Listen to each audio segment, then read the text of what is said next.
Okay, go me. Things were on the up and up. The staff was okay. They had some food on deck when I arrived that night, and I was elated because I wasn't able to get any into the last one before leaving. They told me I was being transferred kind of late, and we weren't sure if the driver was coming on time, so I didn't want to go out and get it just to be holding the food for hours. I had enough to carry and worry about anyways.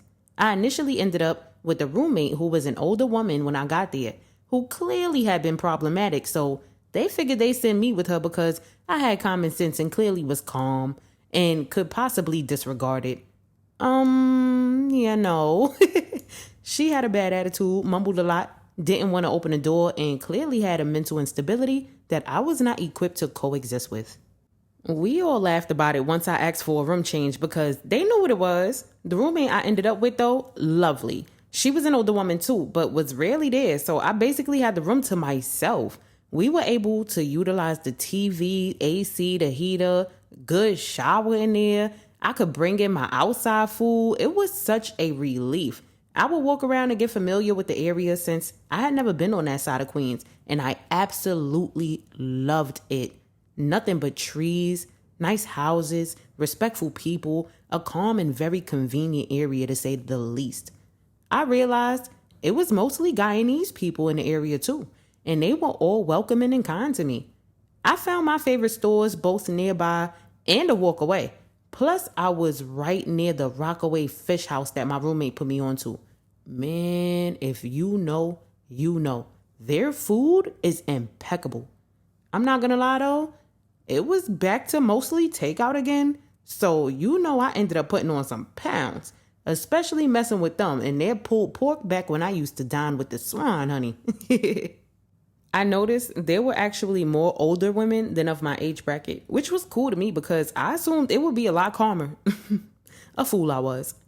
Honestly, it was, but it still had its moments because some of them were characters. One of my favorite live wires was funny and would put me on to some places too. But I had to keep her at arm's reach because I did find out that she was a known sticky-fingered bandit and I had some good things back then, okay? Another one of my homegirls in there at the time was in my age bracket, and we were both live wires ourselves.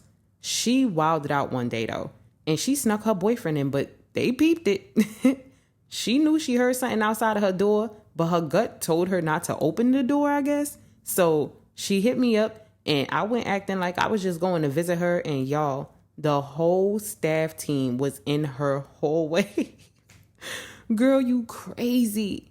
They asked me why I was on that floor, and I said to go check on one of the girls, but they turned me right around real quick, real fast. I hit her up like, sis, the jig is up. They got him out, and she was still with us for a good while, but I believe she was transferred too after that. You know, my life is a blur. Me and Bonkers were back arguing again, so we had separated, like we weren't already physically, you know?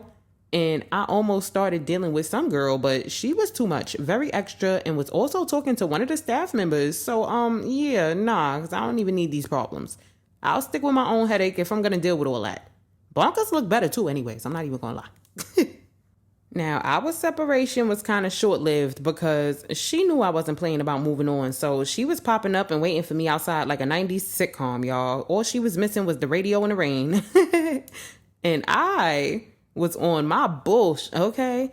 Kept up with my self-care routines and realizing who exactly I was, and she peeped it. My birthday was the following month too, and she made sure to do right that year. Popped up with the gifts that she consumed the year before. Yeah, remember I told y'all about that? Yeah.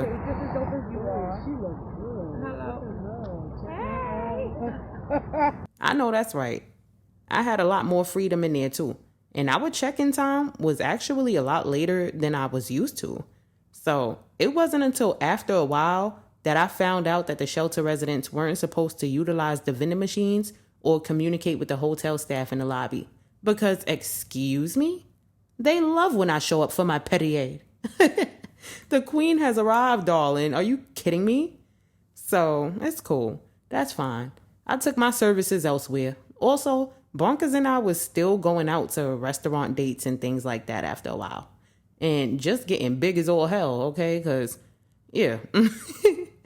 I remember us going to my first hibachi grill, and it was tea. Yes. Love it. That's what I'm talking about. I got it. It's okay. Ooh, nice. And just to let you know, they only give me 4 fires for my license every time. Oh, that's it. That's it. You're out of here. Right? I was so tight though because for the first time in my life, I broke out in hives. I don't know what was in that food that made me react, but yeah, because as far as I knew, I had no allergies and still have no answer for it. Now, mind you, this was in 2018, and it wasn't until 2025 that I was deemed allergic to black walnut and shagbark trees. I really don't even know what shagbark trees are. I hit my mother up like, you lied to me. I have allergies. I'm dying. Coughs dramatically. She was so confused as to why this happened too. So she told me to go to the store and get some Benadryl, and so I did. It worked immediately. She was definitely right. Mama knows best. But of course, it was going to make me tired. So Bonkers dropped me off at the spot, so we called it for privacy when speaking in public settings. I assumed it was the soup that broke me out because I had never tried their house soup, and I believe it was a miso soup at the time. So I'm really not sure why that broke me out now, having more knowledge of those soups and miso. You know, I don't break out when I eat it any other time. So anyhow, I took my seafood and lo mein back with me, and y'all, why did I break out again when I ate it? So now I'm sitting there trying to figure out, did I just adopt an allergy to seafood? No way. I love seafood too much for that. No. But it definitely wasn't because I would eat some anywhere else and nothing would happen. I haven't broke out in hives since then, actually. So maybe it's just something that they use that I was allergic to. Maybe they use shagbark tree in their food. I don't know. So I took another Benadryl and tossed my food. Devastated, you hear me? Because despite my reaction, the food was actually bomb. It was really good and I enjoyed the experience and everything, you know? That sucked. Moving forward though, I was setting up my house and showing meetings, taking care of my business, as was Bonkers. And at this point, we agreed that whatever happens, whoever locks in first, we're out of this shit show together. I was tripping, I know. But I ended up having a showing that my specialist had rescheduled. Oh my gosh, pissed me off. And the day of, they didn't arrive. And I was told I needed them to go with me. Now, why they felt like I needed to wait for somebody who clearly couldn't hold up their end of the bargain and was in my way, I will never understand that. Pass me the papers. I'll sign off on whatever it is that you needed to on your behalf. I will solidify this. But yeah, that was crazy. So now they had no substitute and I felt I was being played with. So my patience wore very thin. Not only did they play with me, but tell me why my job started losing contracts. And now my schedule was changed, wasn't meeting my required full-time hours. And I felt so hurt because I was already doing things that I wasn't even accustomed to as a security officer. They had me guarding a cemetery when this rabbi had passed away, and they had this big service for him, this big house that was, I guess, their own private synagogue. And that experience was really wild.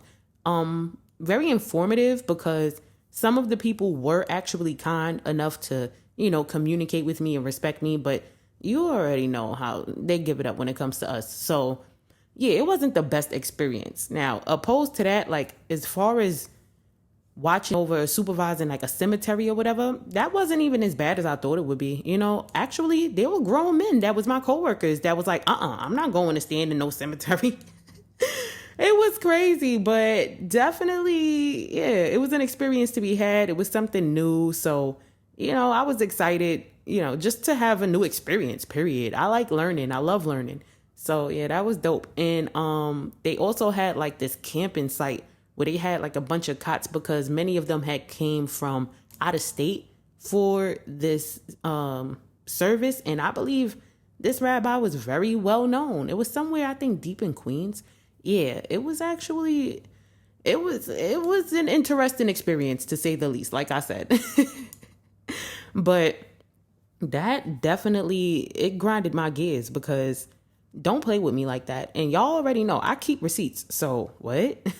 So now when confronted about it, they played and claimed some of us weren't full-time, but I had the documents. Like I said, I filed for unemployment and they were brave enough to try and dispute it. So I had to go to court for UE for the first and only time in my life.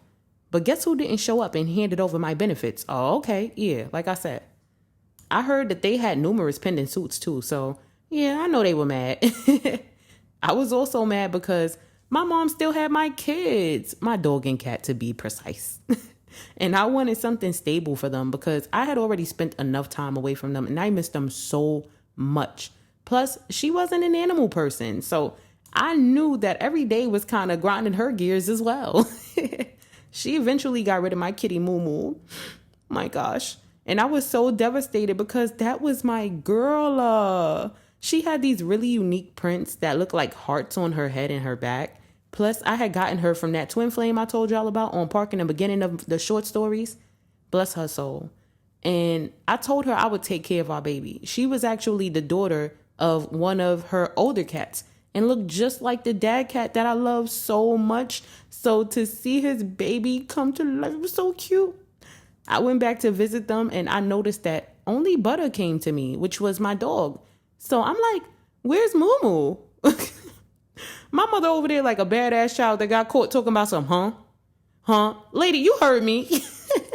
She said Moo Moo started wilding when I left, showing her behind, jumping on the stove, and even used the bathroom on her stove. So you know what? I get it. But I guess it was just her way of trying to get attention and get someone to get me back in there pronto. She knew she wasn't a cat lady.